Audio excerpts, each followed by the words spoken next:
Hey everyone, this is Martin. Shelley's behind the camera right now, and we are down to probably the very last day that we will be doing the work on the septic system. It's really complete right now. We're just going to make an adjustment to it and then kind of do an overview of what it is. And we did have our inspection already. The inspector was here last Friday, I guess it was, and passed it with flying colors. So he said everything is great. He actually complimented us on the job that we did here. He says it's better than a lot of the professionals that do it for a living around here. So that was a nice compliment.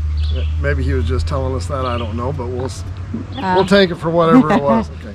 The only tool that we really are going to need today is this. It just adjusts valves, turns them on and off down in a hole.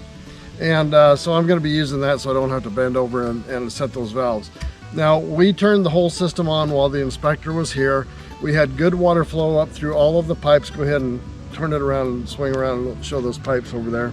Okay. We had good water flow up through all of those pipes, but it wasn't quite even. Obviously, the ones at the bottom were working better than, or doing more than the ones at the top.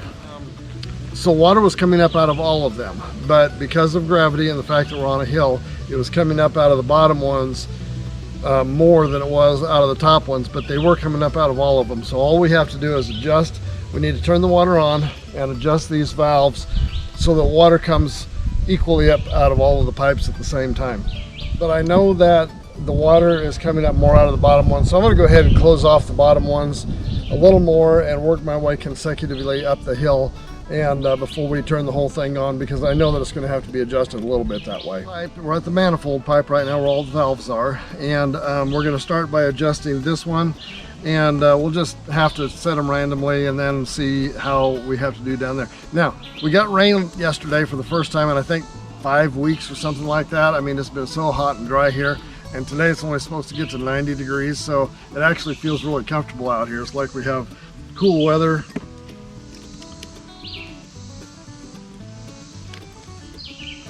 So I'm just going to set that one like that and a little less as we go up the hill.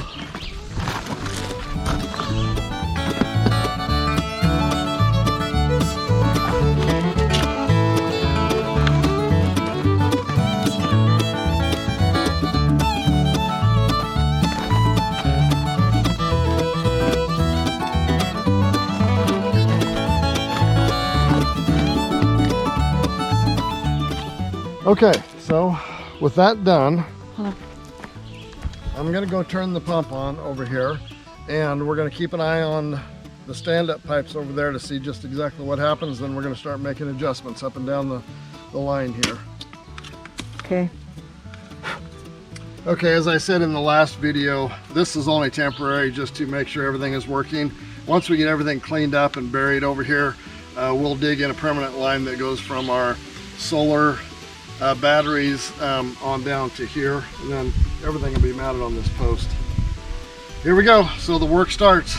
Once we turn this on, water is going to start flowing, and we need to get things adjusted as quickly as we can. You want me to shut it off? Okay, so water is now flowing through the pipes.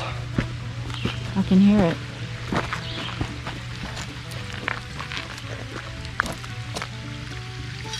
And it's going to start coming up out of these over here. Let me get over here where I can see them a little better. Here comes one. I can hear one. There's 1, 2, 3.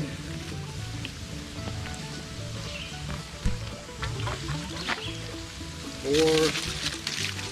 That one's not going. 5. I would say 1, 2, 3, 4 is going more. Yeah.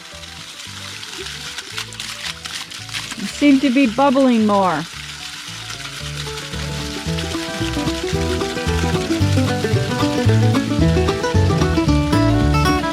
Yeah, slow 4 down a little bit.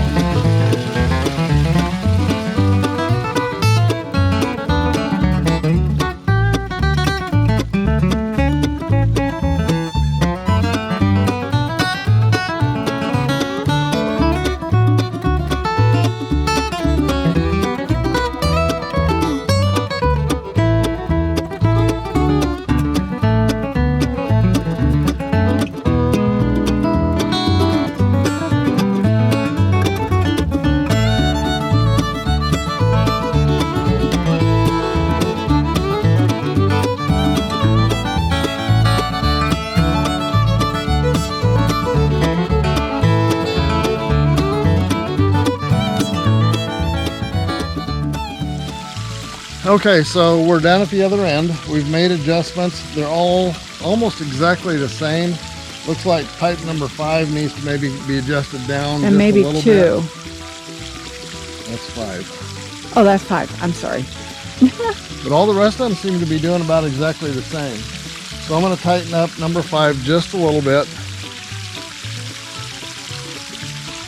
And that's, I mean, we're getting exactly what we're supposed to get. So the very last thing that we'll be doing to this system, and instead of taking it down to the tank and get into there, it's really something that's very, very simple.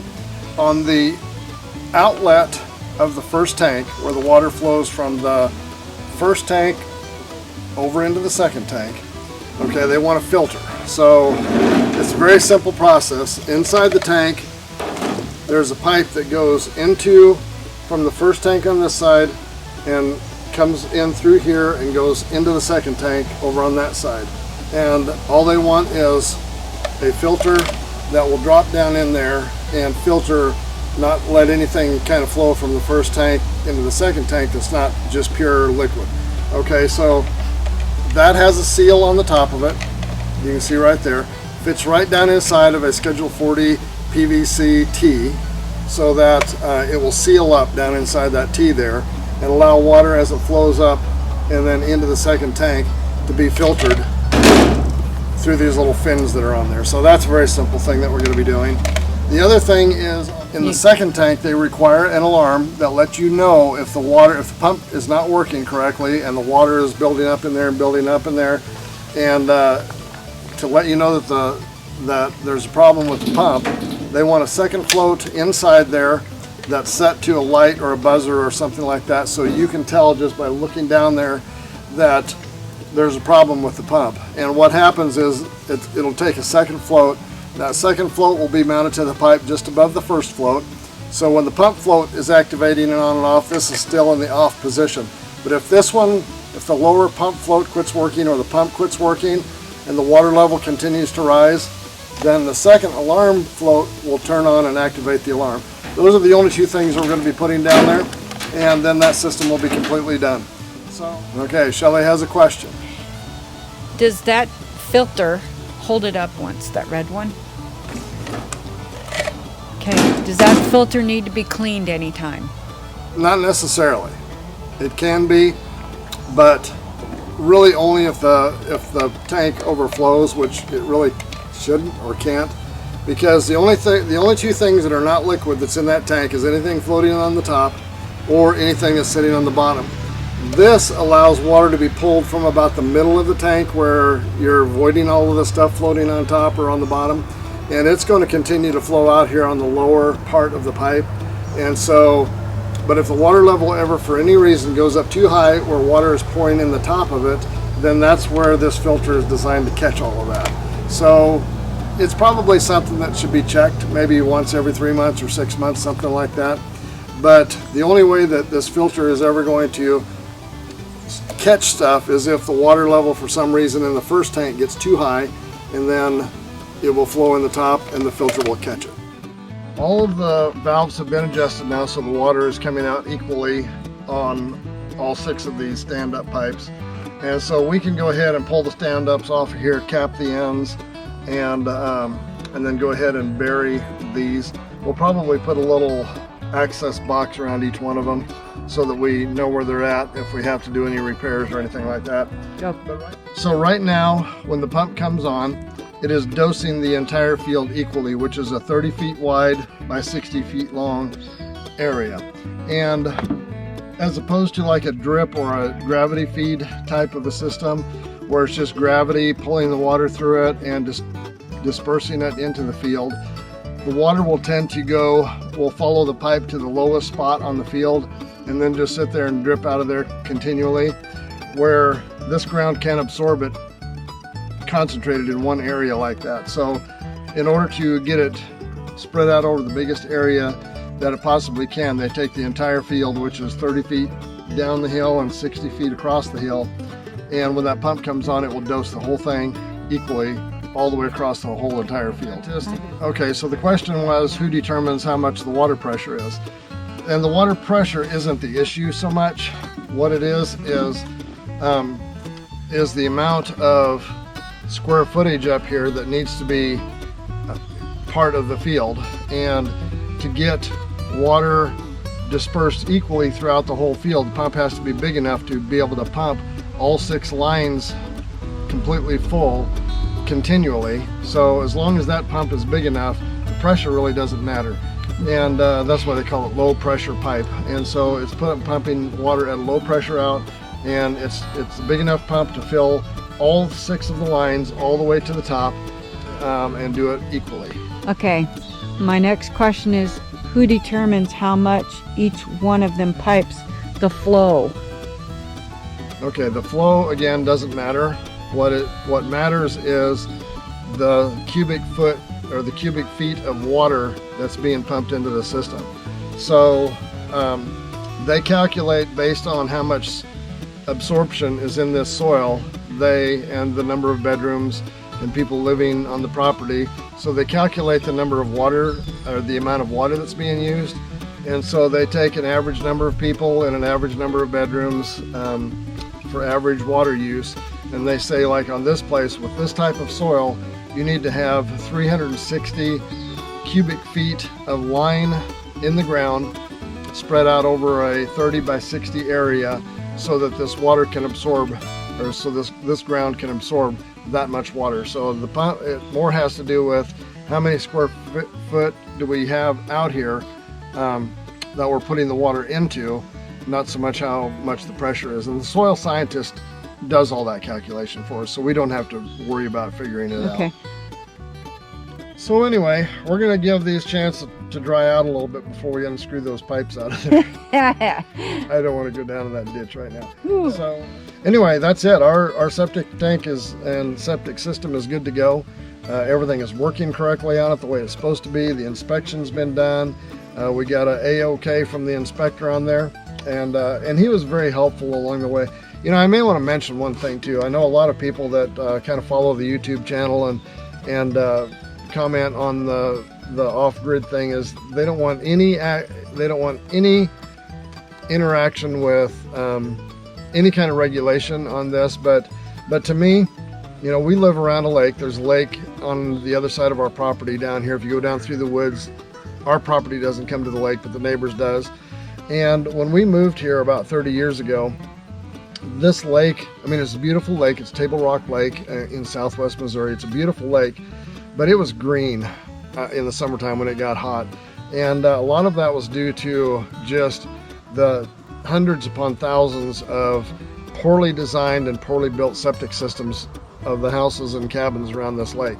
So they, you know, implemented some regulations back about 30 years ago about the time we moved down here, to try to start cleaning some of that up. And a lot of people complained about the regulations then. A lot of people complain about the regulations now, but not nearly as much because it's been 30 years. But in the 30 years that we've been here, we've seen a huge, huge improvement in the lake quality.